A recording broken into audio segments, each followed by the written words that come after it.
Hi, I'm Cathy from Eclectic Images and thank you for joining me today. Now today we have a lovely wintry day here in Ballarat. It's only 6 degrees and it's the warmest part of the day, so it's not going to get any warmer. We have got the fire going out in our studio, so it's not too bad, but we've already had hail today and some surrounding areas are forecasting snow. So to celebrate a wintry day, I'm going to do a wintry card and use our snowflakes for the background and the Aussie Alpine village as the foreground. So let's have a look at those stamps. So the snowflakes is a tin set. You've got a solid one that can be used behind any of the bigger or medium ones. So you've then got two big ones and a medium and a small one. I'm just going to use the medium one today. And our Aussie Alpine village, which is a lovely little snowy scene. And the inks I'll be using is some Versamark for some embossing and some VersaFine Clair for our base stamping. And for our background colouring, mainly in the Spa collection range from Catherine Pooler, mainly stone blue and crushed violet, but maybe a little bit of juniper mist as well. Wait and see on that one. We'll see how the other two colours are going. So let's see, we're going to do a smooshy background and then also pick up some of that colour for some watercolouring. So we'll start off by stamping the Aussie Alpine village and give that plenty of time to dry. So I'm using the VersaFine Clair Morning Mist. I don't want it as strong as the Nocturne, so I'll go with the grey. And it will dry to a waterproof finish, so then I can watercolour over it and it'll stay put. So I've got the stamp already loaded in my block. Now it is a new stamp, so I'm just going to ink it up and stamp it off on my scrap page once, just to get it conditioned and going. Although I don't find my stamps need a lot of conditioning, they seem to stamp pretty good right from the start, which is really nice. So very happy with that and happy with the grey tone, so we'll keep going with that. I did have Twilight, the dark blue, as another option to the grey. I was a bit undecided which one to use, but I think the grey really suits the feel of today.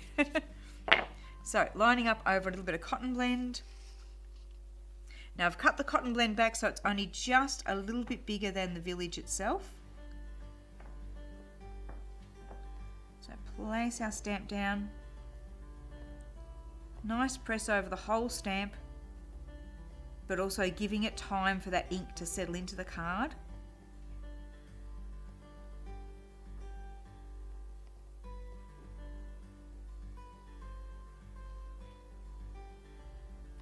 Just peel it off.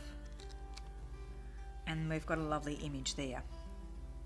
So I'll pop that to one side to dry for a bit, pop my scratch pad to one side, and we're going to create our background. So to do this, actually I'll bring the scratch pad back because I'll do the stamping first. So we're going to stamp and emboss the snowflakes around the edge.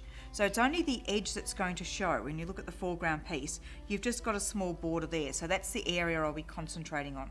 So using Versamark, and I'll have my catching paper and white embossing powder standing by.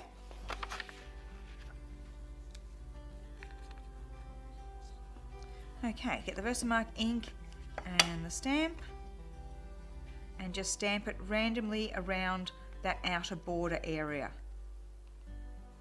So I'll use the stamp I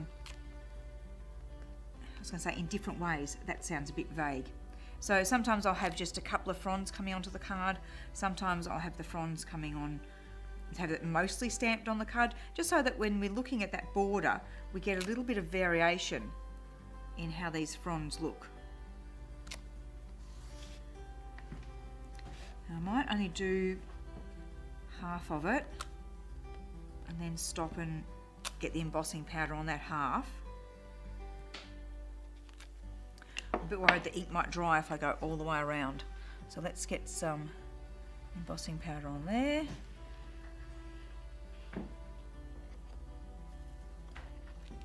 Give it a bit of a tap down, a bit of a tap on the back.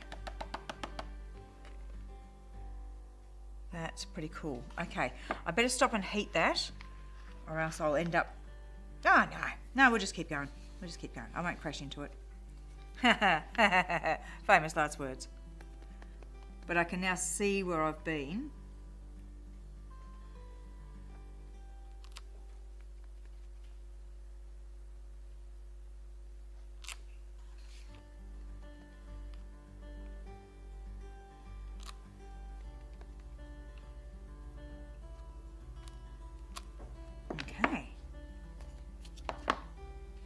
So lifting it up carefully so that I don't touch where I've actually already put powder onto it. Shake that down, right over that edge. I'm going to need a little bit more just on the bottom edge. So I can just scrape that up from there. Tip it over. Now again, I'll get my brush handle, give it a little bit of a tap on the back, and that should take off any excess. I can see I've got a few spots where I've had my fingers, so I may as well just flick those bits off. Okay, then I'll put all this back in the jar.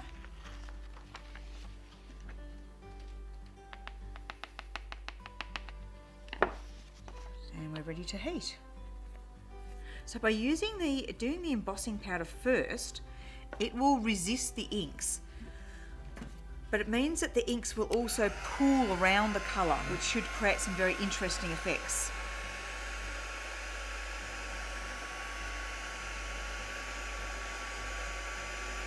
This will take a moment to warm up and get happening. There we go. Even the heat gun's saying, hey, it's a bit cold today.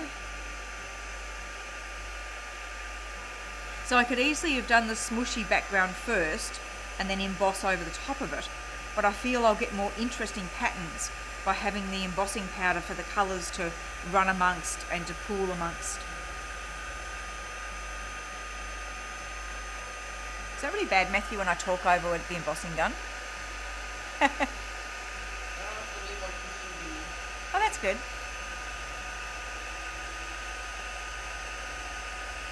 It's a bit boring just watching embossing.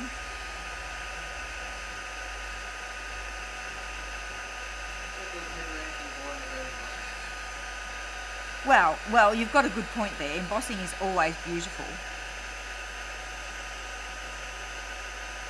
And I must admit, I mean, this will stand out more once we put the colours on, but even just using white on white, or I mean, the cotton blend is a slightly off-white colour, but even just using white embossing on white card actually is a really nice effect. So even if we didn't do anything else with that, that would look great. But, you know, I can't resist adding a bit of colour, so we're not going to leave it just like that. Okay, so let's get my crushed violet.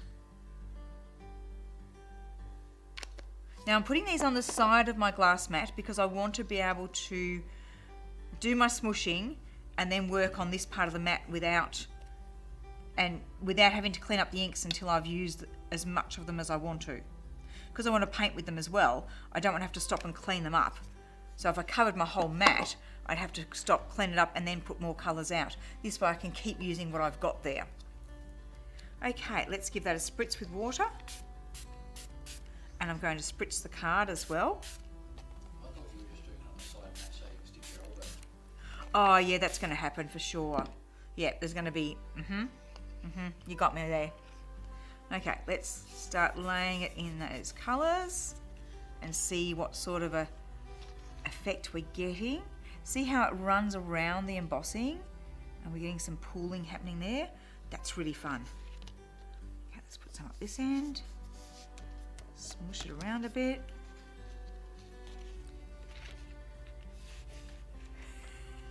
You know, Matthew knows I just like smooshing colour and making a mess. He's over there chuckling away because I'm just puddling. Actually, part of the chuckling was that your idea of fun is often slightly different to mine. Now I don't care what that, see that's quite abrupt lines there, but that bit's going to be covered, so I don't care how that looks. I'm looking at what effects I'm getting around the edges.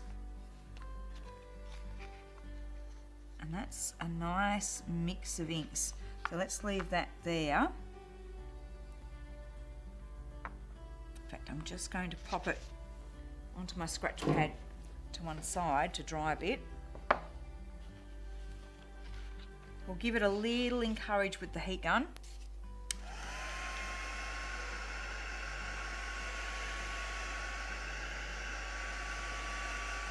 Just to speed things along a bit.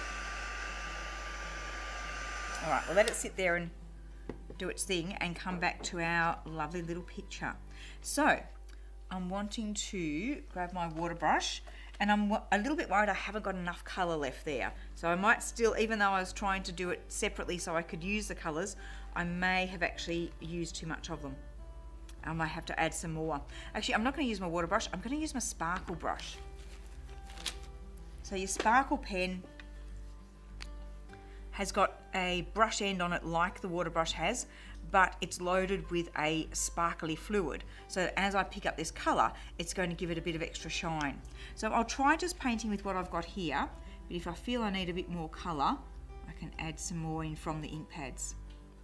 So I just want to pick out a bit of colour on the little cottages. I don't want to colour the whole card. Just want to make these cottages just a little bit more interesting. But I do think I need some of the purpley tones in there too. We've lost a bit of that. So let's add a bit of more violet.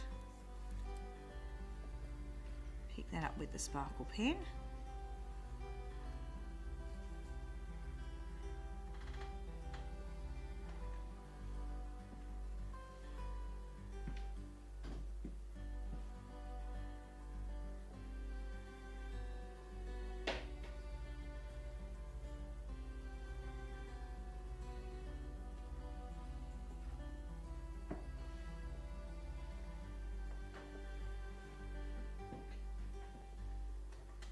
So you can see I'm not being overly fussed about colouring accurately because I actually just want it to be a suggestion of colour in there.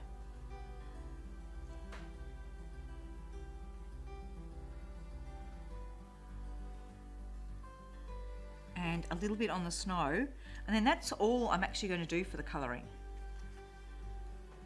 Matthew's going to go, what? What?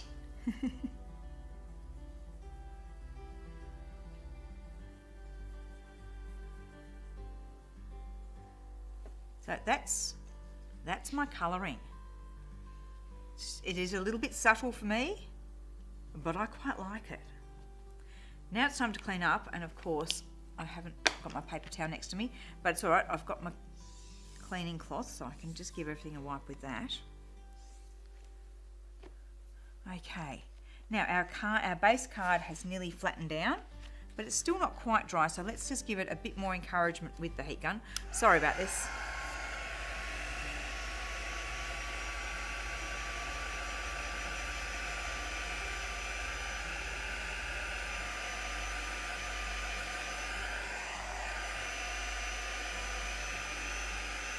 I usually find doing a bit of drying from both sides helps to flatten it out. Now, if I was doing this card at home with plenty of time, I would probably, once it's cooled from the heat gun, I would probably lay it down under a pile of books and let it flatten right out.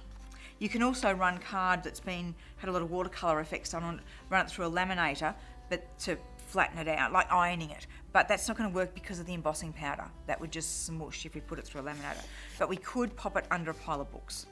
Or we can just smooth it out. Now, let's have a look at whether our card needs anything else. Does it look fine with that soft background? Or do we need a little bit of a border? And I'll tell you what, I think it does need that bit of a border, which is why I had the juniper mist on standby, just in case we did need to add something else. So let's just start off with a swipe, and if that's not enough, I've got brushes standing by that I can actually do some shading. But let's just try a swipe first and see if that gives us enough of a border.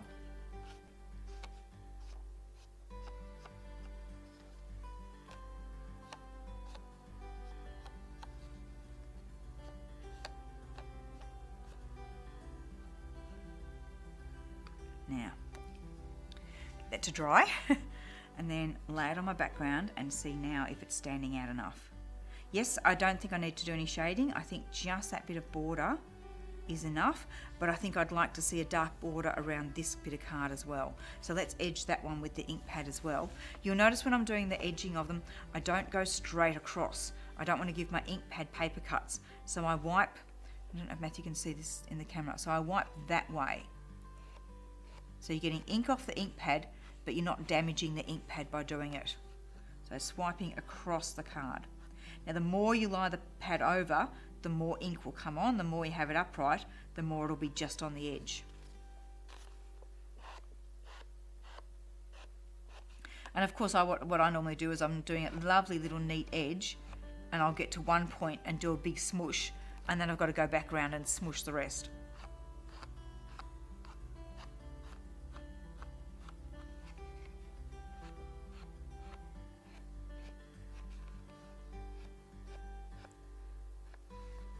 Now I could come round with a water brush and a bit of the darker ink and actually give the snowflakes some shadows to make them stand out more, but I'm actually just going to leave it really subtle. Oh my goodness, I mustn't be feeling well. I'm doing subtle. Who are you? I want to be done with Cathy. Yeah. All right, let's move this out of the way and get this one stuck down, because I think that's, and I also think this is enough. Although I might come in and add some glitter on some of the snow. Yeah, Cathy's back.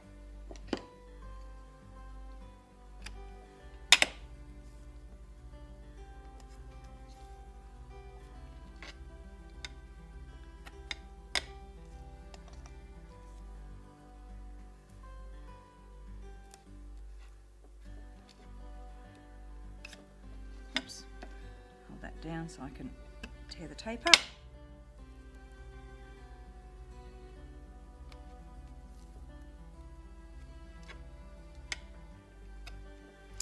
Rightio. Now if I want to be really good and give myself the best chance of getting this straight, I will not take all the tape off to start with. We'll just do part of the edges, and that way I can position the card .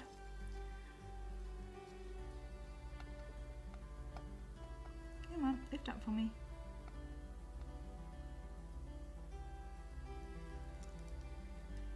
Okay, so by folding that out at the side, that means I can lay this end that's still got the backing on my card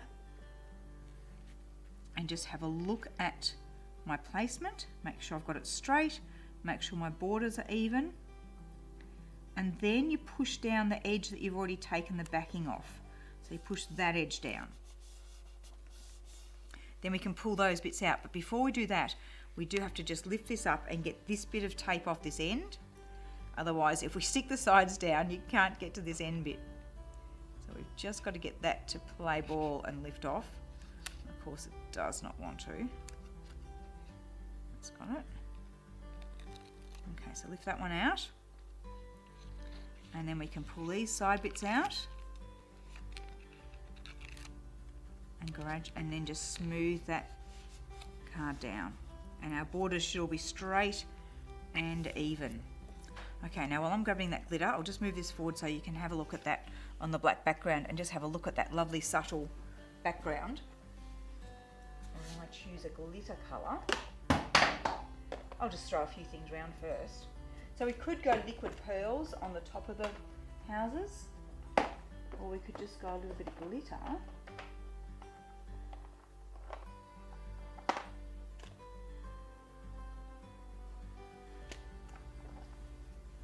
Might be liquid pearls because that's what I've got.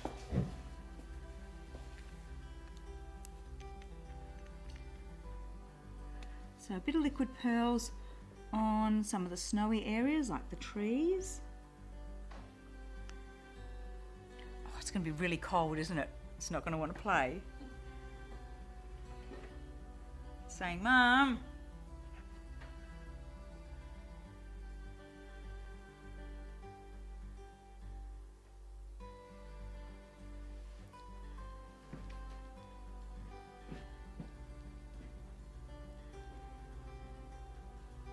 Now, how much you do of something like this is totally up to you. The card was fine without it, but I find it sometimes just adding that extra bit just finishes it off really nicely. So I'm just giving it a squeeze as I blob it on. I'll do both of the bigger trees, then have a look if I want to do any on the roof lines, whether the trees is enough. So just dabbing it on. Okay, let's have a look at that. Do we want a bit of snow on the rooftops? No, I think I'll just leave it as is. Wow. Okay, there's a really soft, subtle card. And I like it. Whew. Scary thing. Hope you enjoyed watching that one. So, sometimes subtle can be fun. Subtle can sometimes be a bit out there. But by using the spar colours, the softer spar colours as the inks, that gave me a soft look right from the start. If I'd used stronger inks, I could have made that background much stronger. It's totally up to you. Both effects would have been really good, but I was looking for the subtle today. Okay, so I hope you really enjoyed that one, and I hope you enjoy having a play with our snowflake set and the Aussie Alpine village, because it's just a gorgeous little stamp. Thanks for watching, and we'll see you again next time.